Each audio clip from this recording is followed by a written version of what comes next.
Yun, ayos. Ayos na. Ano na? Bitik na ako. Patayin mo na ng kuryente. No! Alright, magandang gabi mga ka-goods. Andito na lang po tayo, si Master Gurey or kilala bilang Team Stark in the Street. Magbibigay sa inyo ng kaalaman at matutunan nyo kung paano ba mawawalan ng kuryente pero hindi tayo mawawalan ng Wi-Fi o power ng modem. Dito po ang ating mga kagamitan. Tuturo ko po sa inyo kung paano nyo may survive yung araw na mawawalan ng kuryente tulad po ngayon dito sa amin sa Cavite City. Mawawalan po kami ng kuryente ng 12 AM. midnight AM hanggang 5 AM. May mga kababayan po tayo na hindi makatulog dahil mainit. Kailangan po siguro nilang yung iba lumalabas, naghanap ng mahangin na lugar, or basta po yung mga kwentuhan. Ang problema po is mas maganda po magpupuyat po tayo at mag-aantay tayo ma-restore yung ating kuryente ng may Wi-Fi. Kasi po, unang-una, meron pong charge ang ating mga cellphone. Ngayon, ituturo ko po kung paano nyo mai-survive yung inyong mga Wi-Fi ng may power kahit walang kuryente, ang Meralco or may shortage. May kailangan silang gawin, putulin ang kanilang mga linya or gawin. Ito po, ituturo ko po sa inyo.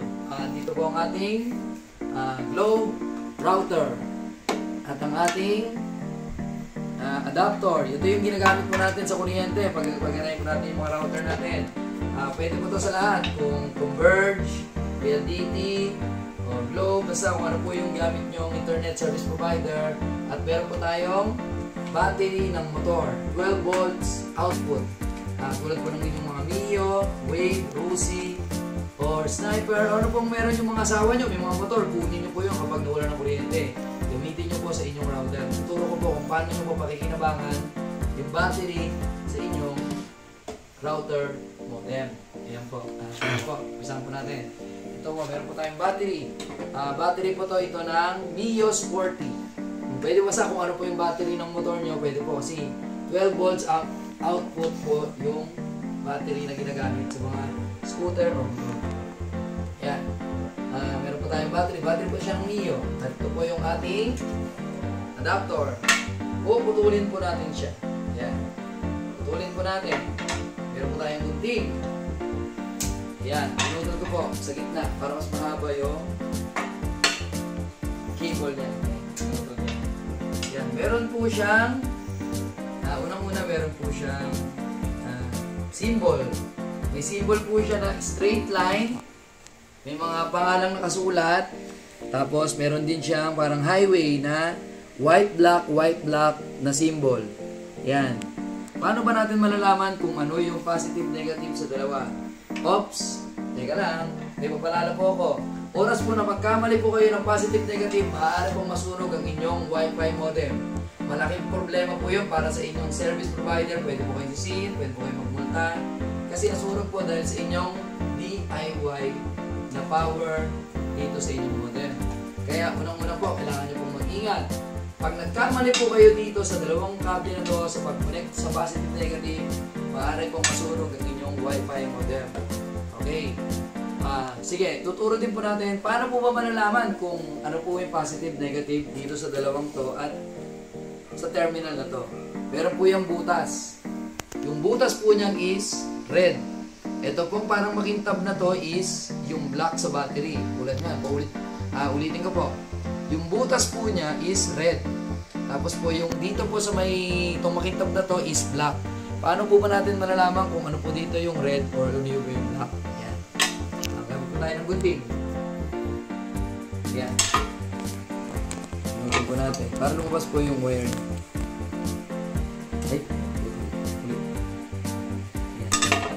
Yan. Dito po sa Globe, sa mga nanonood po, tulad ng mga Globe user, ang gamit po nila is, sa putol-putol na linya is, ito po yung red nila.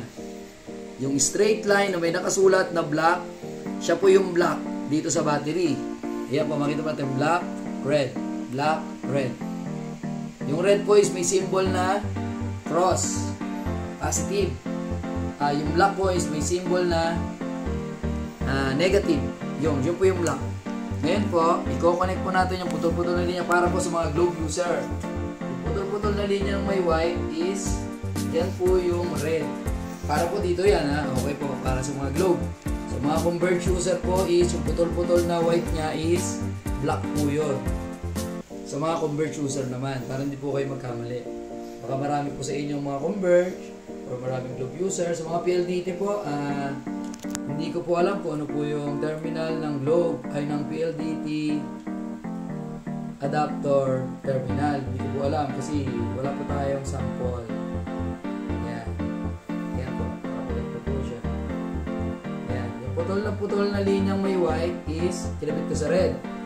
Yung may nakasulat, straight line na kulay black is sa black ko kinect. Yan po. Sa ating router, meron po tayong, ayan, ito po dito po siya isusuksok, di ba? Yung parang karayong po, yung po yung red niya. Kaya po yung red nito is yung nasa loob po nito. Paano po ba natin malalaman? Kung hindi kayo sure, kunyari PLDT user, hindi natin alam kung ano dito yung red, yung gitna, yung parang karayong, yung po yung red niya eh. Kaya kailangan po red din po yung nasa butas. Gumamit po tayo ng LED lights. Yung sa mga motor po, 12 volts po yun eh. Yung mga accessories sa motor, yung mga umiilaw. Kasi po, kapag baliktad po yung linya, hindi po siya iilaw. LED, dito tayo mag-testing kasi maaaring masunog yung modem kapag nagkabaliktaran. Yung red, ikakabit ko dito sa black. Yung white, ito po yung dapat na black. Iko-connect ko sa red. Hindi po yan iilaw kapag baliktad. Yan po magandang tester ng LED. Hindi po iilaw yan. Pero kapag tama po yung linya ng LED, iilaw po. Ayan. Diba? O ngayon, dito po natin siya i-testing kasi nakakonect na po yung terminal natin. Tulad ng mga PLDT user, hindi natin alam kung ano ang kulay. Ayan. Iko-connect po siya dito. Ito pong makintab na to is black po yan. Yung nasa gitna, lagi pong red yun. Iko-connect po natin yung red niya is dito sa gitna. Yun, ilaw po. Yun po yung red niya. Kaya, iko-connect po natin siya dito para malaman natin kung saan yung red niya. Ayan. Kapag tama po siya yung red niya, dito sa may butas niya, iilaw po siya. Yan. Ibig sabihin po tama po yung connection ng positive-negative natin. Yung red niya is yung nasa loob. Ito po, red. Yan. Yan, umilaw po siya. Kapag baliktad po kasi, hindi po siya iilaw. Tulad po niyan, yan. Hindi po siya iilaw. Yan. Ganyan. Mali po yan. Kaya, ang tamang connection po, lagi pong red, yung nasa gitna. Yan po, red po. Yung nasa gitna po, ito po yung red niya sa battery. Yan. Subukan po natin siya. Ibig sabihin po, tama po yung connection natin. Kasi sinubukan natin siya sa LED, umilaw siya. Subukan natin siya kung gagana na yung router niya. Susundot na natin siya rito sa terminal niya sa may butas. Yan. Yan. Yan po. Yan, gumana na. Yan. Ibig sabihin, kung magana na yung router natin, pwede na natin siyang gamitin. Kung meron kayong PLDT, Globe, magagamit na po nyo yung router modem nyo ng battery. Ayan po, wala po siyang ibang daya. Ayan po. Ayan. Ayan. Nakakonect po yung battery niya. Ayan. Medyo nagre-reboot na siya. 12 volts. Ganyan lang po yung gagawin natin. Kahit po abutin, kahit po niyang makasurvive ng 5 to 6 hours. Or kung mahina yung battery nyo, siguro mga tulad po nito is 10 volts na lang yung natitira sa kanya. May 1 to 2 hours na lang. Kasi, pero kung gamit nyo po yan, galit po sa motor nyo, katatanggal nyo lang, na masyal kayo, maganda pa yung kondisyon ng battery, kaya po paabuti yan hanggang umaga, magagamit nyo po siya. Basta, ang lagi ko po nyo ang tatandaan, huwag na huwag po kayo magkakabaliktad. Kung meron po kayong alinlangan, dito po sa ayan, tahugutin ko na po. Dito, basta po lagi nyo tatandaan, yung sa gitna po niya, yung po yung red terminal niya. Sa converge naman po, sa mga converge user, yung terminal po niya is yung putol-putol na linya na doon po sa may, makikita nyo po yan, meron po yan dito mark, yung trade niya. Ayan, yan. Ayan, yung pinaka-marking niya dito sa may kable ng itim, yung putol-putol na linya sa converge user po yung putol-putol na linya, yung po yung i-connect niya sa black. Yung straight line na may pangalan, yung po yung i-connect nyo sa red. Sa mga converge user po yun.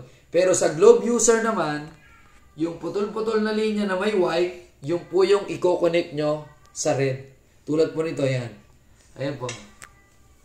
Sa Globe User, sa Globe User. Sa PLDT naman, yung po yung tutorial na tinuro natin. Gagamit po kayo ng LED or tester. Pwede kayong gumamit ng tester kung may tester kayo para malaman nyo kung ano yung positive negative dito. Kasi po dito sa router natin, meron pong kuntil. Yun po, yung kuntil, yun po yung red niya. Dito naman po, yung red niya is yung nasa gitna. Lagi pong ganun yun. Kaya sa lahat po ng mawawala ng kuryente, dito po sa lugar namin sa Cavite City, yan po yung itinuro ko sa inyo na makakatulong sa inyo ngayon mula alas 12 ng hating gabi hanggang alas 5 ng madaling araw. Kaya po sa lahat po ng mga manonood, pwede po kayo mag-comment. Kung hindi po kayo sigurado, PM nyo lang po or comment nyo dito sa may box. Comment box yung mga gusto nyo gawin. Sasagot po ako para malaman nyo po kung ano po yung dapat nyo gawin. Kung meron po kayong TV box, tulad ng GMA TV box or TV Plus, pwede nyo pong gawin yun. I-testing nyo po yun doon dito kung iilaw po para malaman nyo kung gagana. Yung TV Plus po kasi is 12 volts din po yun. Pwede nyo mo gamitin yung kung iilaw, isabihin tama po yung connection nyo. Pwede nyo na po gamitin sa router. Ngayon, kapag sinaksak nyo sa TV Plus, hindi po siya gumana, wag na wag nyo pong susubukan ikabit sa router nyo. Dahil po yung may share ko sa inyo, magandang gabi, at itong magiging brownout ngayon, dito sa Cavite City. Stay safe. Sana nakatulong po ako sa inyo. Stay safe. Stay safe. Alright, goods!